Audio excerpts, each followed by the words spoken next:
Sanje Chedan Zoye Chanam La Janjo Bardo Dane Jazo Daje Cheshe Jibe Tonam Sonam ke Chola Benje Sanje Rubo Boy Sanje Chedan Zoye Toki Chanam Chapnam La La Janjo Jancho Bardo Bardo Dane Danya Jazo Kapsuchi Daje Taki Cheshe Chezo Jibe Chike Tonam Sonam ke Chola Chola Benje Benja Sanje Sanje Rubo Jobai Jo Chedan Zoye Soke Chanam La Chanam La Janjo Jancho Bardo Bardo Dane Danya Jazo Kapsuchi Daje Taki Cheshe Chezo Jibe Chike Tonam Sonam ke Chola Chola Benje Benja Sanje Sanje Robo Jobai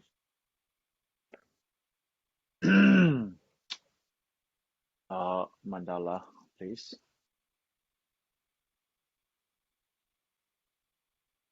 Mandala. Ye Chu Shen You could change the Me page. Sa xie bei ye chu xie men do zham zhe ra ling xie nin de yan ba de. San ye xin do ming de me wa Chú ơi, da xin na che cầm này bất giờ.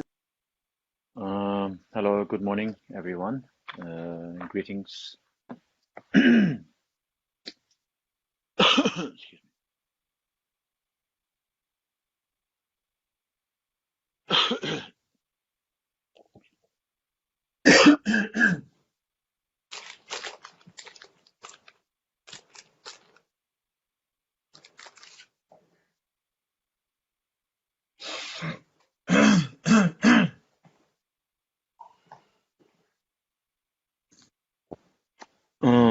Please listen to the following teachings with the pure Mahayana motivation, which is to achieve enlightenment for the sake of all sentient beings.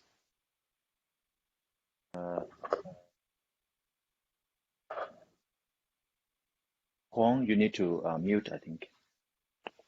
Thank you. Yes, hear you. Mhm.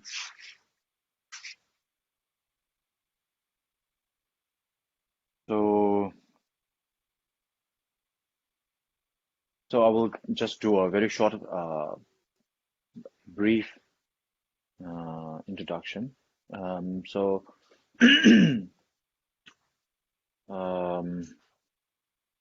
today what we are going to do is we will be discussing the Dharma book, which is known as the garland, the precious garland of the path to enlightenment. And so we have been doing that for the last couple of weeks. And the very reason we are doing this book or any Dharma practices in general is to imprint, is to make an imprint in our mind, our consciousness, so that when we leave from this world to the next world, hopefully it will be a better world. At least it will not be worse than the one that we are going through right now.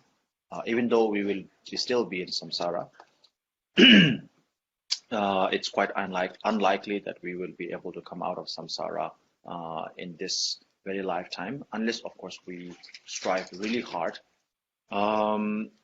Whether you come out of this the samsara, whether you escape samsara in this lifetime or in any other lifetimes, the basis, the main part is, of course, the fact that unless you let go of clinging or attachment towards your self, towards your body, towards your possessions, towards people you love, and so on and so forth. So attachment is to be totally given up, and unless you do that, we will not be able to escape samsara. So for that matter,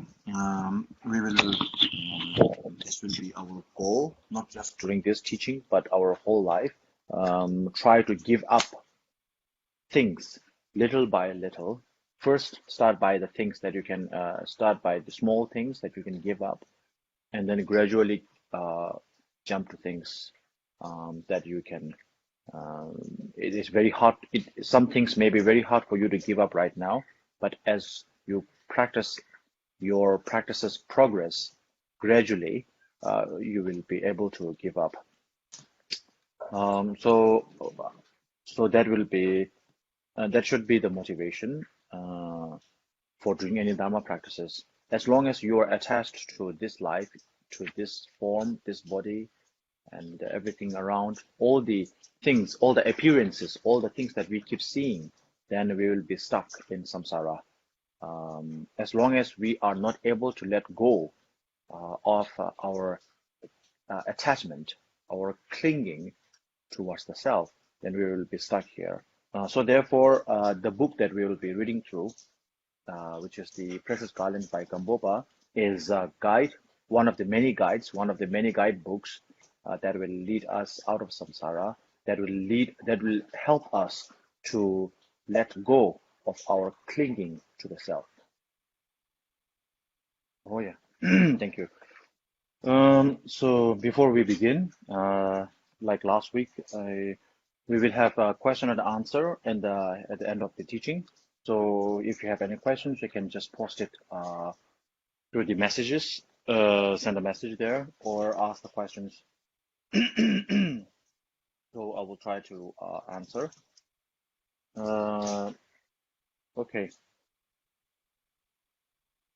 Và cũng như các buổi trước thì ở trong buổi bài giảng này, nếu như chúng ta có các câu hỏi hay các cái thắc mắc nào trong quá trình thầy giảng pháp thì chúng ta có thể đánh các câu hỏi, gửi vào tin nhắn cho thầy học trong bài giảng này, thì cuối buổi thầy sẽ trả lời và cho các cái câu hỏi của chúng ta. Okay.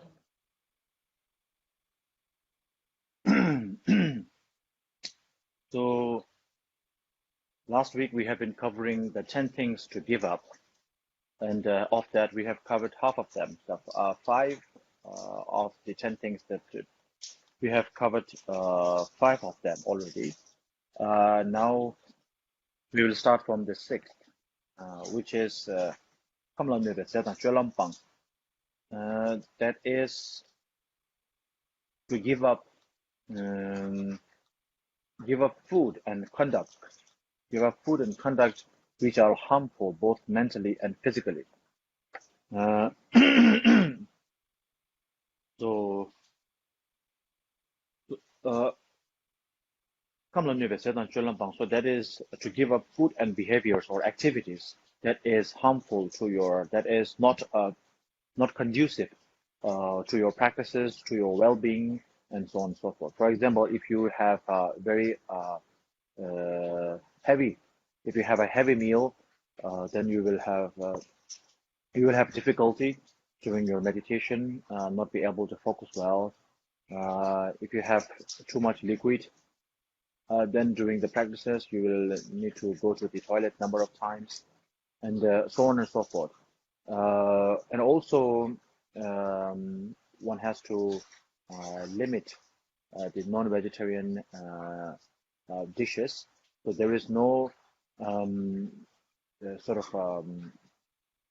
there is no strict restriction on vegetarianism here, but if you it is better to lessen the amount of non-vegetarian food you take, because the more non-vegetarian dishes you take, it makes it makes your body more lethargic or heavy, and because you are consuming the meat of an animal or a sentient being, that makes your own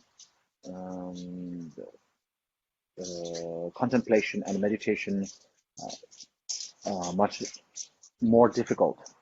But of course, once in a while, if your health requires it, then that is another matter. And also activities that will, so that is as far as the food is concerned. And also not to eat too much in the evening, not to eat too much in general, and not to eat too much in the evening, and so on and so forth like that. So one has to take food in moderation, and whatever food you are taking, you have to take that in moderation, not too much rice. So you know what I mean, right? So you have to take your food, your meals in moderation, and also your actions during the day. Also, that actions you take should also be moderated. That if you are, for example, if you engage in harmful debates, so there are dialectical, philosophical debate is fine, it's okay. It is actually good for your mind. It's actually good for your practices, philosophical Dharma debates. But if you have, let's say, debates or debate on like political things, or let's say useless things like worldly matters, then this will make you more troubled. And then when you try to do meditation, you will think of all the debates, all the arguments you have with other people, and then you will not be able to focus on the main, the practice. Philosophical and Dharma debate, Dharma argument is fine, but non-Dharma arguments, one should try to limit it as much as what we can. Because no matter how much you argue, nobody is going to change the other person's mind. If I argue with you and say something, maybe like I can embarrass you and you have nothing to tell me, but that doesn't mean I'm convinced that what you are saying is right. So it goes back and forth. Just because I have nothing to say against you doesn't mean that I'm convinced whatever you are saying is right. So the worldly arguments in the worldly matter are usually not very productive. So therefore, one should limit argument, debate in the worldly scenario, in the worldly case. But on the Dharma, it's good. It's it helps you grow spiritually. So therefore, of course, heated discussion and debate is good. For educational purposes, it's good. But if you have other motives, then one should limit the amount of debates and arguments you take. So this is what it meant by check your behavior, activities, and check your meals and take them in moderation. Oh yeah. The next, number 7 is now is to give up attachment to the things that bind you with desire, hope, and greed. So for a Dharma practitioner, generally, of course, too much fixation into anything,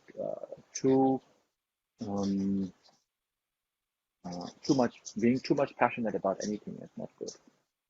Being too much fixated upon one thing is not good. What happens is there are a higher chance that whatever you are fixated upon, whatever you are passionate about, may not materialize, may not come true. And when that happens, so you are so excited to have something happen for you, and when that does not happen, you are really deeply disappointed, and then you lose your interest in doing anything else. So it's important again to pay attention to what you are. It's important to limit your fixation, your passion about things. One should be passionate about things, but not too much.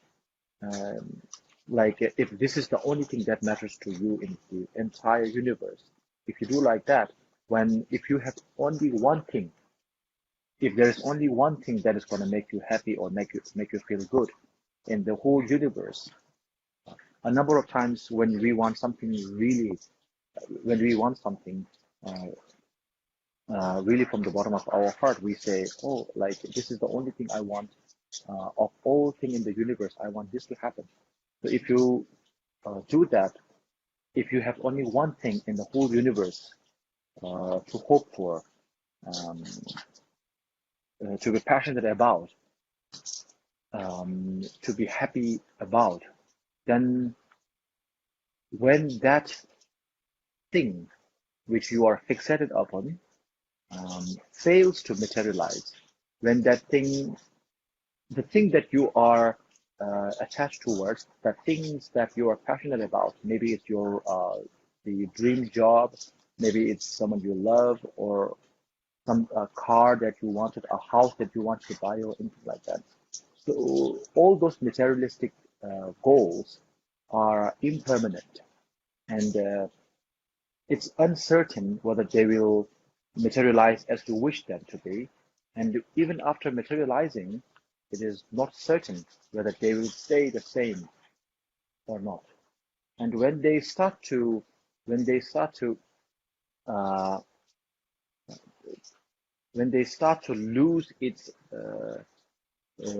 solidness, when they start to lose their essence, when the things that you are hoping for and the things that you are passionate about do not materialize as you had wished them for, and if this is the only thing that matters to you the most in the whole of the universe, then when they do not materialize, you are devastated, and then you stop working, you stop eating, you cannot sleep, and you lose your sleep, you lose your appetite, and you lose your mind.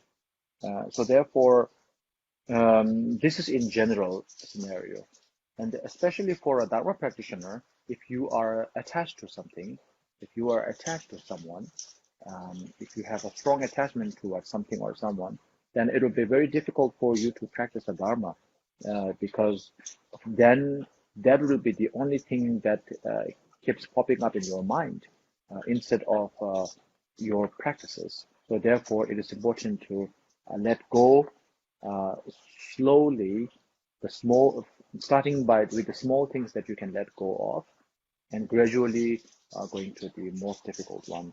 So it's important to let go of your attachment, starting gradually. Oh, yeah. Next, number 8 is so that is to give up actions, careless actions that will make people lose faith in you. Or so basically what this is saying is that one should give up any mindless actions, or one should be mindful of the activities that you are committed to. Like for example, if you are speaking, be mindful, observe what you are talking about. It should make sense. Whatever you are speaking, it should make sense, and whatever you are doing, it should make sense. So if you say something, it may offend people, it may irritate people. Whatever you do, it may irritate people. If you are doing a spiritual work, if you give alms, if you give donation to people, if you help people in the hospital, whatever good thing you do, people will still find ways to find fault in that. If you do bad thing, some people will like it. If you do good thing, some people will not like it. So there will always be some people who likes whatever good thing, who dislikes whatever good thing you do, and some people who likes whatever bad thing you do, and that is usually for their own ulterior motive. They have their own selfish motivation there. So that is another matter. But from your side, no matter what other people think, from your side, it should be you should be truthful. You should first you should be truthful to yourself, and by being truthful to yourself, and one should observe the actions that one is committed to, and compare your action with the thought that you have within. And as a Dharma practitioner, we have taken a number of vows, and not just the vow. We have the understanding that we cultivate compassion for all sentient beings on a daily basis every morning. And so therefore, the actions we take must reflect that thought. Whether people like it or not, that's another matter. But from your side, it should adhere to the Dharma motivation, the Mahayana motivation that you take every day. So one should observe one's actions. One should observe one's mind and always check if your mind and body are working together or not, are in harmony or not. If you are doing something other than what you have agreed to do, what you have pledged to do, what you are doing and what you are thinking and what you are saying and not in harmony, then this will not be good for you. Doesn't matter what other people say. Just because other people say it's bad doesn't mean it is bad. Just because other people say it's good doesn't mean it's good. You can be very bad person and people will say good things about you because you can, do bad things and hide it sometimes. And sometimes when people have their own selfish motivation, they will appreciate, they will say good things about you even if you are doing a bad thing. So that doesn't really matter. What matters is what you do, what you say, and what you think should be in harmony. And it should adhere to the Buddha's teaching. If you acclaim yourself to be a Buddhist practitioner, then it should reflect the Buddha's teaching as well. Oh yeah. Now the ninth thing to give up. Ninth thing to give up is to walk around or just sit around without doing anything or meaningless. So sitting or walking meaninglessly, sitting or going around meaninglessly is something you should give up. So this is what the book says. So to elaborate on that, the meaning, the meaning behind is that, of course, on a day-to-day basis, we have to get up, we have to get up, we have to go around, we have to do things and on so forth. Like we have to get up, go to the restroom, make food, eat food. So these are basic necessities. As a human being, we need to eat, we need to let things out.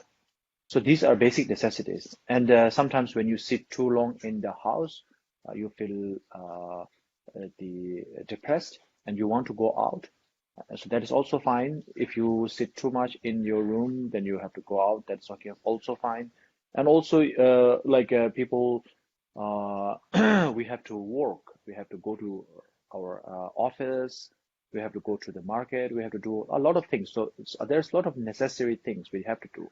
And beside our basic necessities, don't just keep on roaming around foolishly.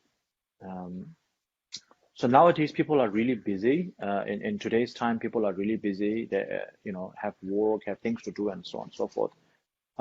So physically, people do not go around that much. But what happened is our mind is usually wandering around. Even when we are in the office, our mind is at home. When we are at home, our mind is maybe at some vacation place, and maybe with your body is at home, but your mind is with your friends and so on and so forth. It's always wandering. So as I said earlier, your mind and your body are not aligned together. So they are not together. Your body is just a carcass, just a box without any present in it. So if you give an empty box without any present in it, then it isn't of much value. When you go to somebody's wedding or some occasion, they give a box with a present in it. So big or small, there should be something in the box. When our mind is wandering, then it is an empty box. So there's no present in it. and so therefore there is no presence of you. So this is more dangerous. Nowadays, people don't just go around fooling around physically, but mentally we fool around a lot. So sometimes we just go into the internet and then keep browsing and browsing and browsing, scrolling through all the useless things. Useless meaning anything that helps you to grow. That is not useless, that is useful. But if it doesn't help you to grow, instead a number of times it instead of helping us to grow, it helps us to degrade, make us worse from bad. Instead of going from better from good, we go to worse from bad by roaming around. So therefore, this is to be abandoned. This has to be given up. So yeah, I have some internet problem, connection problem. Okay, so shall I continue? Yes, you can continue with the 10th. Okay, so the next lesson is the 10th, which is to abandon or give up hiding your faults and highlighting others' faults. So what happens is, so just read in Tibetan, Rangyun bene shengyun droba bang, that is the 10th. These are the 10 things to give up. So the last one is the last one to give up. The last of the 10 things to give up is called hide or conceal your faults and highlight the faults of others.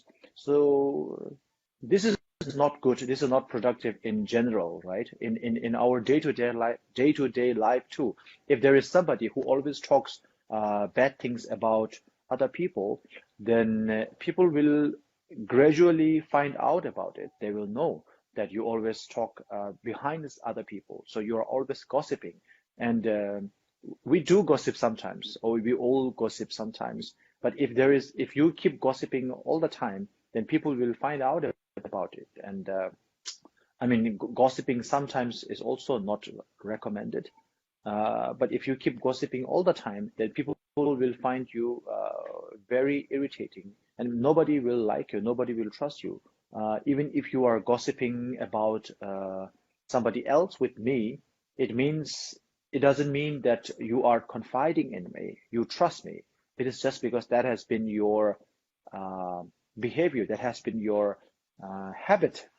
So if you when you are with me, you say bad things about the other person, but when you are with the other person, you will say bad things about me. So therefore, highlighting other people's fault is not as advisable in any given situation, let alone in Dharma practices, not even in a worldly scenario. If you say bad things about other people all the time, people will not like it. Of course, there are what we call constructive criticism. You have a genuine intention to help somebody and say, oh, you can do that. Like saying, oh, okay, this is not the right way to do. Maybe like if you're having some hard time with your meditation or reciting a Dharma practice or something, you can tell them, you can correct them by saying this is the way how to do it. And but if you talk behind somebody, then that is not good. We usually say in Tibetan, even though it is not very well practiced, I think nobody practices it perfectly, and we are all practicing it, that it is, if you have a bad thing to say it in front of me. If you have a good thing to say it behind me. So if you say the bad thing in front of me, then what happens is you can improve. I can improve if you say bad things to me, like, oh, this is wrong, that is wrong. Then I can either improve on the feedback you gave me, or we can have a discussion as to why I'm doing something little different from what other people do. But if you say bad things about me, if you say something behind me, then I will hear about it very much later, and then I will find it quite offensive, and I will not find it constructive when you talk behind me. So that is the case. So it is, and another thing is people will not like someone who is always talking behind other people. So that is why we should all be very careful in regards to some. This happens a lot in Dharma among Dharma practitioners. So we want to be very good practitioner, and so and then we become so good practitioner that we start looking for other people's fault as, oh, that person is not doing a good Dharma practice, that person is not doing this or that.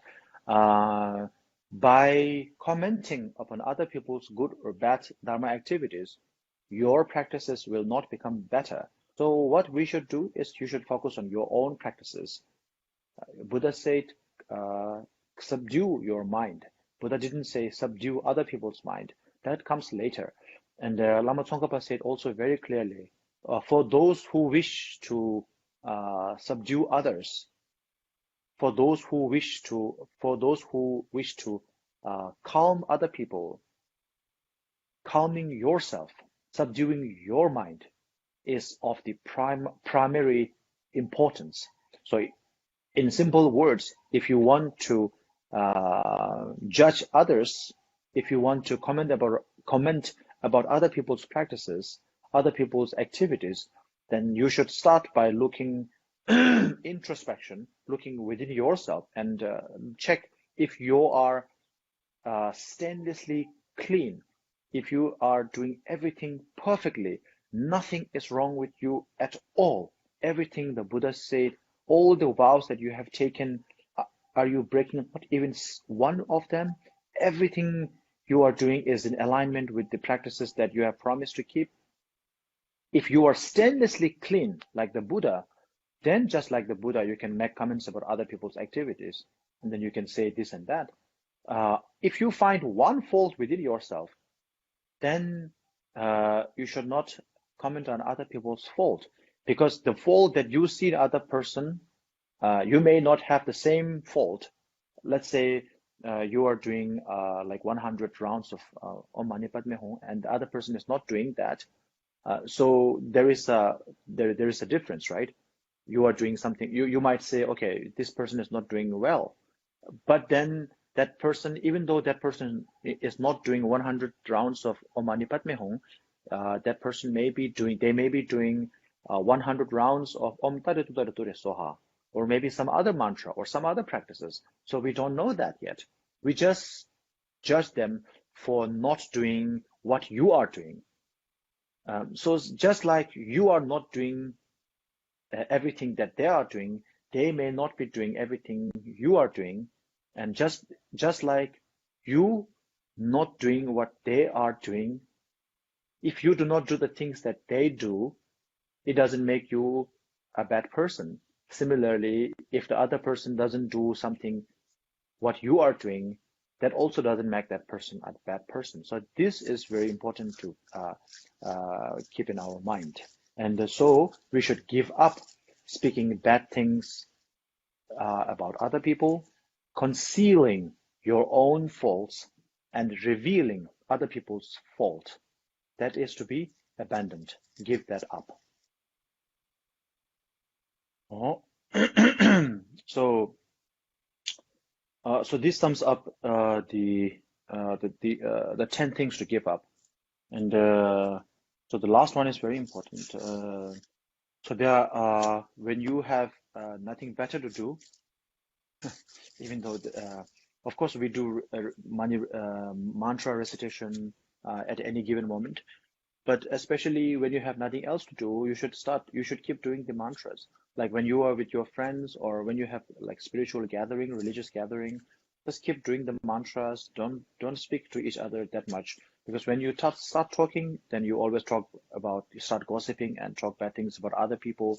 Then whatever Dharma practice you come here to do, instead of whatever you have done, it's all washed away by the gossiping and talking about bad things that other people do. So there's some great lamas do this thing, like, they speak only on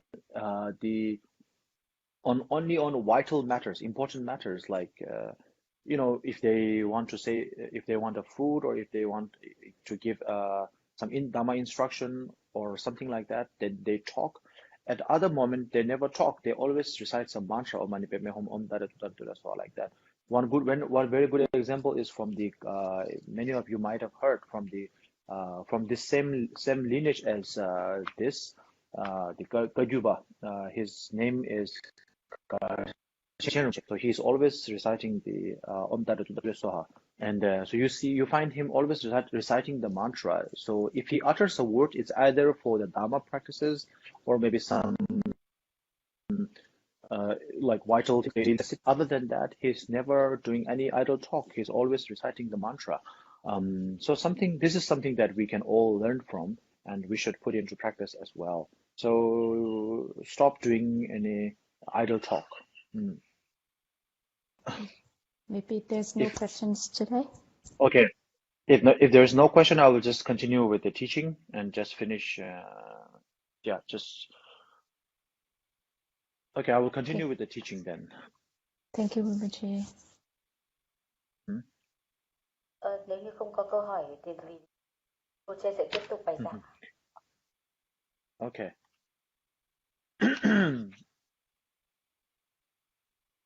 Now is so the 10 things to give up is finished. Now the 10 things not to give up, 10 things that should not be abandoned, that should not be forgotten. So this is what we will be doing. The first thing is compassion is the root of all altruistic activities. So therefore, one should not give up compassion. That is the first. Of the 10 things not to be given up. Compassion is the root cause for benefit to others, so it must not be abandoned. So from the Buddha, let's go it this way. The Buddha Shakyamuni taught 84,000 volumes of the Dharma for us, for our own sake, for us to gain liberation, to attain enlightenment. And the reason the Buddha Shakyamuni taught all the teachings is to help us, of course. But why would the Buddha want to help us? Why should he help us? We are not related, if we put it that way. He is already enlightened. He has everything. He has everlasting happiness, and he has no worries at anything. So why should he come back to teach us? Why should he come back? Why should he come to help us?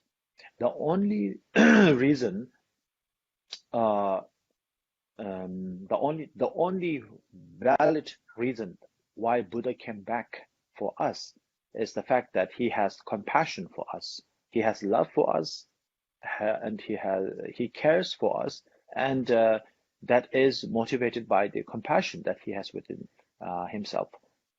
So the compassion, before even becoming the Buddha didn't. It is not a sudden decision made after becoming the Buddha.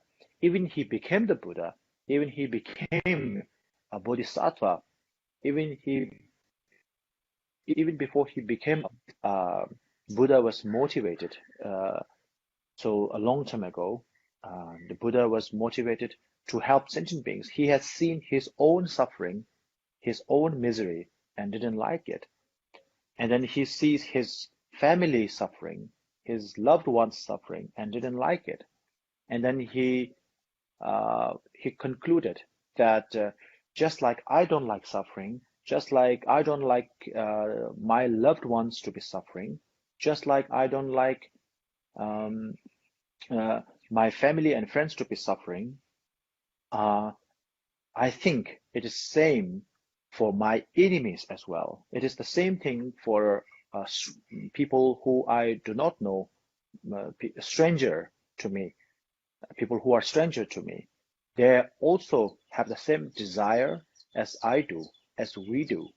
So therefore, just as I detest my misery. All sentient beings detest, do not like the misery, the suffering they are going through. So therefore, I should get them out of suffering.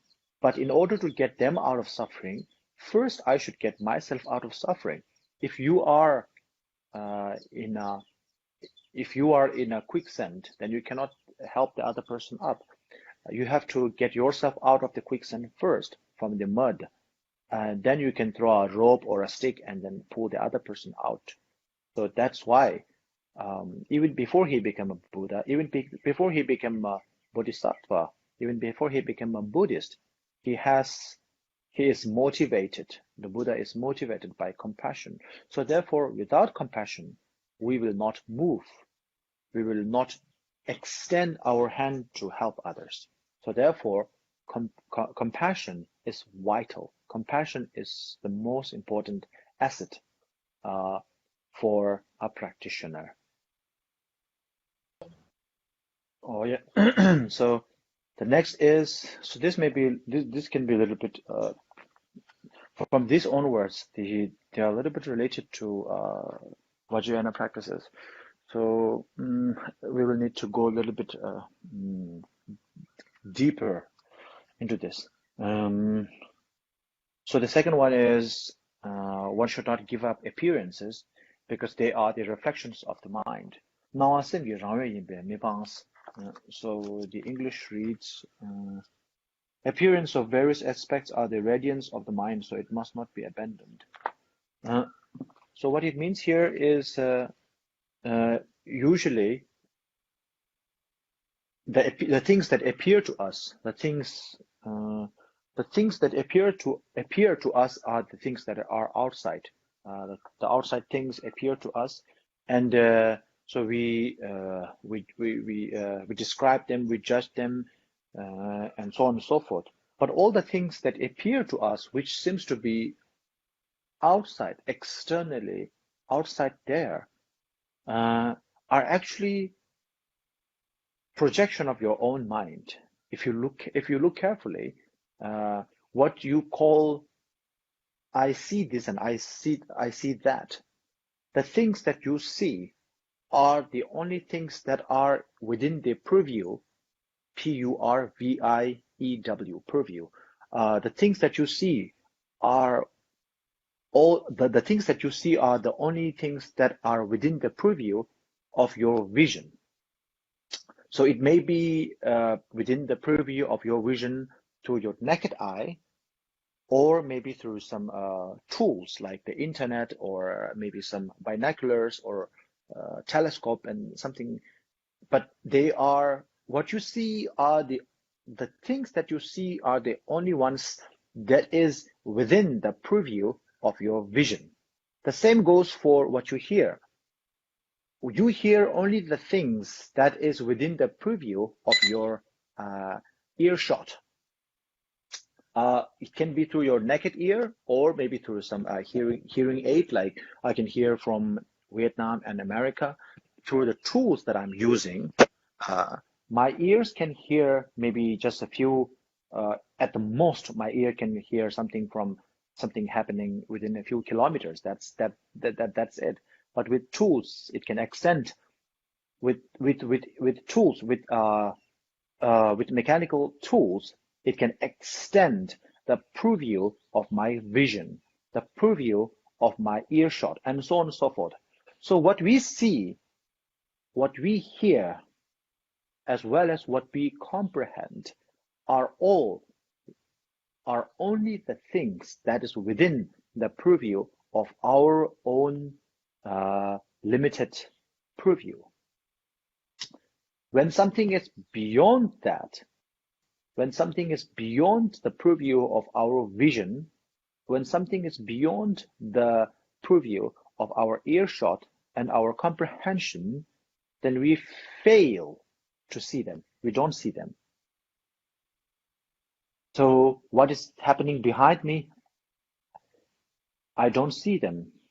For me, at this present moment, as per my eyesight, the things that is going around behind me does not exist for me. does not appear to me because they are not within the purview of my vision. So the same goes for a lot of things that is happening outside my house. When I have all my windows and doors closed, whatever is happening outside the world or this house, I am not privy to it. I'm not. They are not within the purview of my earshot, my comprehension. So therefore, they do not appear to me. And since they do not appear to me, they do not exist for me on that particular moment. So this goes on and on.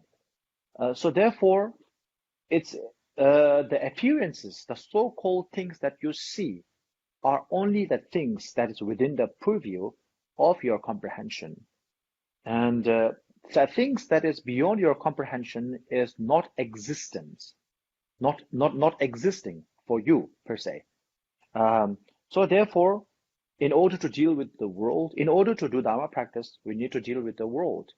The reason we are doing Dharma practice for a Mahayana practitioner is to liberate all sentient beings, to liberate ourselves, and then to bring enlightenment for all sentient beings. And in order to do that, we need to deal with the world. And the world only comes into existence when we have it within our purview. When it goes out of our purview, then it does not appear for us. So the world, whatever we think we know, so the things that we say, okay, I know this and I know that, the things that we know are the only things that is within our comprehension. When it goes beyond that, we do not know them. And for that matter, they do not exist for us. So therefore, whenever you think of something that you have not thought before, then that thing starts to exist for you. But before that, before you are able to comprehend, before you are able to put into the purview of your vision, your comprehension, a phenomena, then the phenomena does not exist for you at all.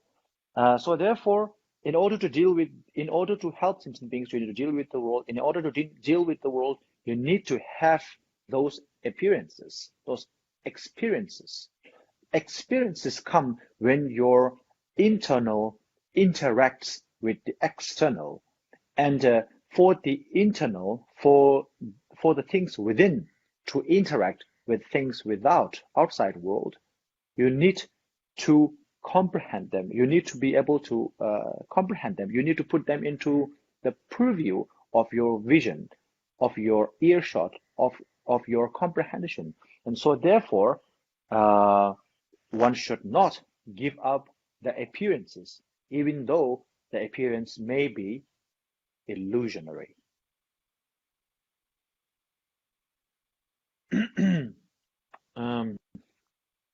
So this, okay. So appearance is not a reality. It's not the ultimate reality, but we need appearance to reach ultimate reality. So therefore, appearance should not be given up.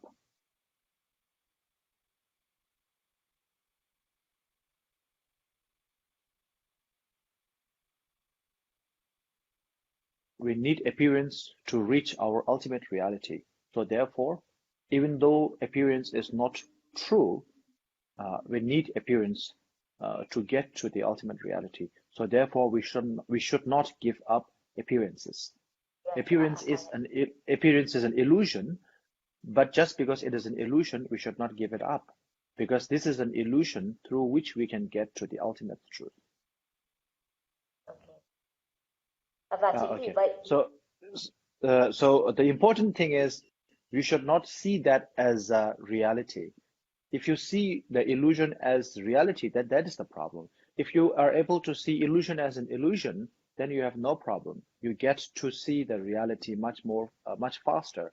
If you do not give up illusion, you take illusion and see that as an illusion, and then you reach the reality, the ultimate reality. I'll just end by giving one example. When we go to the movies, let's say whether it's a high action movie or some lots of fight scene or some the end of the world kind of zombie apocalypse kind of zombie movie like ghost movie and things like that. We go there and even though it's very much real lifelike, the movies, the big production movies, they make it very lifelike, and then we are fascinated, we are entertained by it. But at the same time, we enjoy the movie because we know at the end of the day, it is just a movie. It is playing on a flat screen. So it seems scary. It appears scary. It appears wonderful. It appears magnificent. But at the same time, we know it is not true. So therefore, we can enjoy, relax and enjoy. Now, put the same experience and let's say sit in front of a television and watch a news channel reporting on, let's say there is a hurricane, there is some storm, and 10,000 or 1,000 like earthquake. There's an earthquake and 10,000 people were killed, or when this thing happened, then we do not enjoy it. We kind of feel so the excitement, whether it's desperity, or whether it's enjoyment, is different from watching a true live news vis-a-vis versus the watching a movie. When we watch a movie, how much, no matter how bad it seems, we know it's fake at the end of the day. So we can enjoy it. But when we watch news and see people dying, we do not enjoy it because we know this is happening for real. So appearance is like watching the movie. And if you think what is happening in the movie is really true, it's really happening out there, then you will not be able to enjoy the movie. You will not be entertained. You will be disappointed. But the fact that you are able to be entertained is the fact because is relies on the fact that the reason you are able to enjoy and to be entertained at the movie theater relies on the fact that you see the movie as an illusion, not real. Thank you. Oh, thank you so much. So let's dedicate the merits we have accumulated today. Dedication. Và bây giờ chúng ta đến phần hồi hướng ạ. Bài giảng kết thúc tại đây rồi. Chanjo semjo jambo che ma ye ba nam ye yu jing ye ba nyam ba me ba yang one konto pe wara sho pende chun he tem ba ta ji ten zen gi bo tam je go gam san le jin gwen la di yi chong we ne san ge tem ba ta do ge yu ro ji me en ze we de